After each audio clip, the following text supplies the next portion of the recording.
Welcome to the class of physics.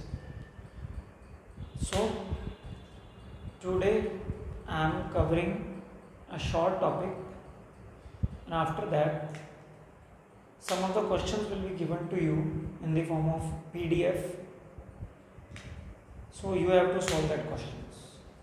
Okay, the questions are based on the topic we have covered from the chapter refraction of light. जो हम chapter कर रहे हैं refraction of light, उससे related कुछ questions हैं. जितने भी अब टॉपिक हुए हैं उनके बेस पे क्वेश्चंस हैं. तो टॉपिक कौन कौन से हुए अभी तक? What is refraction of light, okay, what is its cause, refraction through a parallel sided glass slab, refractive index, and today we are going to do the topic laws of refraction of light. जब भी light का refraction होता है, as we know we require two mediums for the refraction of light. One should be rare and other should be denser. कल हमने discuss किया था दो मीडियम होते हैं, दोनों में लाइट की स्पीड अलग अलग होगी. अगर जिस मीडियम में लाइट की स्पीड ज़्यादा दोनों में से, दैट इज ऑप्टिकली रेयर. जिसमें कम है वो ऑप्टिकली डेंसर. ये रिफ्रैक्टिव इंडेक्स के बेस पे देखें, जिसका रिफ्रैक्टिव इंडेक्स ज़्यादा वो डेंसर, जिसका रिफ्रैक्टिव इंडेक्स कम वो रेयर मीडियम होता है. क्यों? क्योंकि रिफ्रैक्टिव इंडेक्स और स्पीड ऑफ लाइट मीडियम एक दूसरे के इन्वर्सली होते हैं. जिस मीडियम का रिफ्रैक्टिव इंडेक्स ज़्यादा उसमें स्पीड ऑफ लाइट कम, और जिस मीडियम में स्पीड ऑफ लाइट ज़्यादा उसका रिफ्रैक्टिव इंडेक्स कम. तो उल्टे होते हैं दूसरे के. तो उसी से रिलेटेड हम कुछ बात करते हैं. What are the laws of refraction? First law है कि incident ray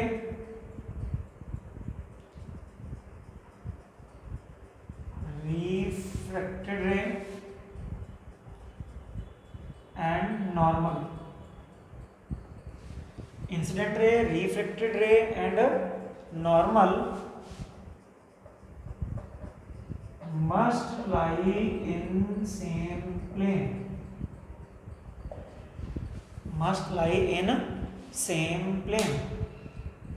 incident ray, reflected है, नॉर्मल, तीनों सेम प्लेन में होनी चाहिए. सेम प्लेन का मतलब कि अगर इंसिडेंट रे इस बोर्ड के ऊपर बनाना तो रिफ्लेक्टेड रे इसी बोर्ड के ऊपर, नॉर्मल भी इसी बोर्ड के ऊपर ड्रॉ करना है. इस पे परपेंडिकुलर भी नॉर्मल हो सकता है बाहर की तरफ, लेकिन वो ड्रॉ नहीं करना आपने, सेम प्लेन का होना चाहिए. First simple. Second law, what is second law? उसके लिए मैं एक डायग्राम बना देता हूँ. सबसे पहले refraction of light through a parallel sided glass slab. This is incident ray,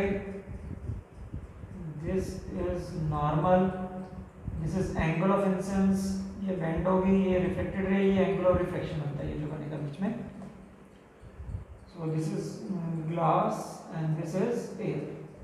okay. Second law जो है वो क्या कहता है कि for a pair of media ratio of sine of angle of incidence, sine को साइन कोस टेंजेंट ट्रिग्नोमेट्री पढ़ी होगी थोड़ी बहुत. Ratio of sine of angle of incidence to sine of angle of refraction. Sine of angle of incidence to the sine of angle of refraction, जिसको हम r से लिखते हैं. ओके. ये sine of angle of incidence है i, ये sine of angle of refraction r is constant. इनका जो रेशियो होता है कांस्टेंट होता है. It means it can be written as sine i upon sine r. Ratio of sine of angle of incidence to the sine of angle of refraction is constant. दोनों का जो ratio होता है for a given pair of media, that always remains constant. This is called Snell's law. This law, second law of refraction, is called Snell's law. So what is the statement of Snell's law? That ratio of sine of angle of incidence to the sine of angle of refraction is constant, and this law is called Snell's law. बाद में इस constant को name दे दिया गया था. This constant is called refractive index of second medium.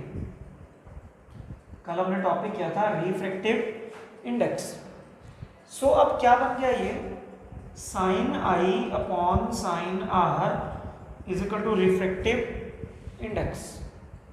Refractive index, it means n is the symbol of refractive index, that is equal to sin I upon sin r. It means अगर I angle of incidence या angle of refraction भी अगर आपको पता हो तो आप you can calculate the refractive index। हम एक न्यूमेरिकल देखते हैं इसी के बेस पे, जो सेकंड लो है देखिए। न्यूमेरिकल की स्टेटमेंट क्या कहती है, a ray of light move from air to a medium. Air से एक मीडियम में जा रही है, मान लो वो ग्लास है, ओके।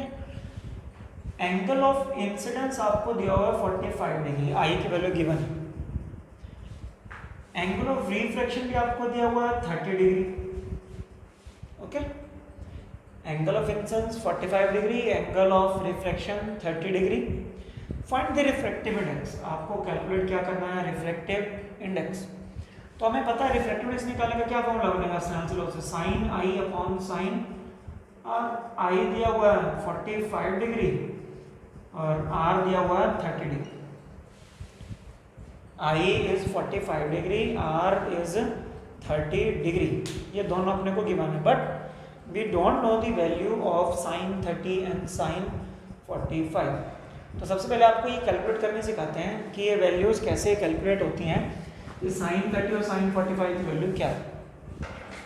इसके लिए आपने क्या करना है, नंबर्स लिख लो, 0 1 2 3 4, ओके। 5 नंबर लिख लिए 0 से 4 तक। इनके डिवाइड में सभी के 4 लगा, ओके। और इनका कर दो अंडर।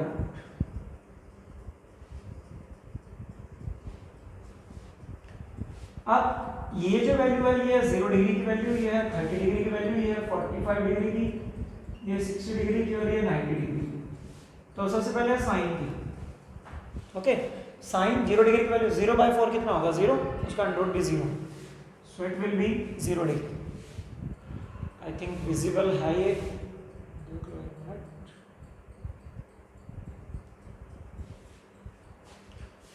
तो साइन 0 कितना होता है, 0 डिग्री।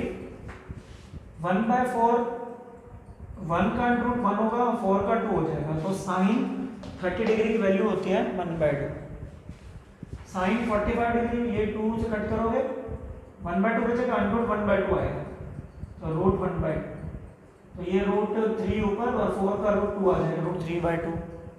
ये 4 से 4 कैंसिल, 1 बचेगा, तो under root 1, that is 1, sine 91 होगा। साइन 0 की वैल्यू 0, 30 की 1/2, 45 की 1/√2, 60 की रूट 3/2 और साइन 90 की 1। तो हमें किसकी वैल्यू चाहिए, साइन 45। साइन 45 इज 1/√2, बाय में sine 30, sine 30 1/2, so it will be 1/√2 और ये 1/2 जो ऊपर चला जाएगा, ओके।